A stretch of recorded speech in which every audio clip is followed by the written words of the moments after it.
নমস্কার বন্ধুরা, mixedvlogtumpa channel থেকে তোমাদের সবাইকে স্বাগতম। আশা করছি তোমরা সবাই ভালো আছো। তো আজকে আমি তোমাদের সাথে শেয়ার করব আলু ভর্তার রেসিপি। এর জন্য আমি প্রথমে আলুগুলোকে এভাবে করে কেটে নিলাম। এখন আলুগুলোকে আমি ভালোভাবে জল দিয়ে ধুয়ে নিচ্ছি এবং জল দিয়ে এর ভিতরে সামান্য একটু লবণ দিয়ে সিদ্ধ করার জন্য বসিয়ে দিচ্ছি।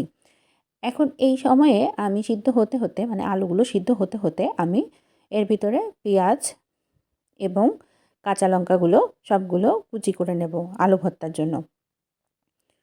তো দেখো আলু ভর্তা আমার প্রায় হয়ে এসছে। তা আমি এটাকে জল ঝরিয়ে নেব। জল ঝরিয়ে নিয়ে আমি ছোলাগুলো ছাড়িয়ে নেব। এখন একটা কড়াইতে একটু তেল দিয়ে আমি শুকনো লঙ্কা এভাবে করে একটু ভেজে নেব। এখন শুকনো লঙ্কার ভিতরে একটু লবণ দিয়ে আর আলুগুলোকে আমি একটু মেখে নেব। শুকনো লঙ্কা, লবণ, আলু একসাথে আমি সবগুলো খুব ভালোভাবে মিহি করে আগে থেকে আমি মেখে নেব। তো এভাবে করে সবগুলো আলু আমি আগে মেখে রেখে দেব। তারপরে যে কড়াইতে আমি শুকনো লঙ্কাটা ভেজেছিলাম সেই কড়াইতে সেই তেলের ভিতরে আমি সামান্য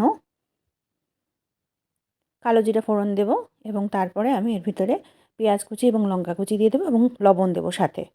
আমার যতটুকু লাগবে ততটুকু লবণ দেব।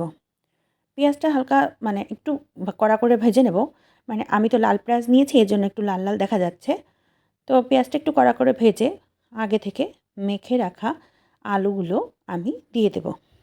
দিয়ে এখন খুব ভালোভাবে আমি মিক্স করে নেব। পেঁয়াজের সাথে আলুগুলোকে আমি একটু সময় নিয়ে খুব ভালোভাবে এভাবে করে মিক্স করতে থাকবো।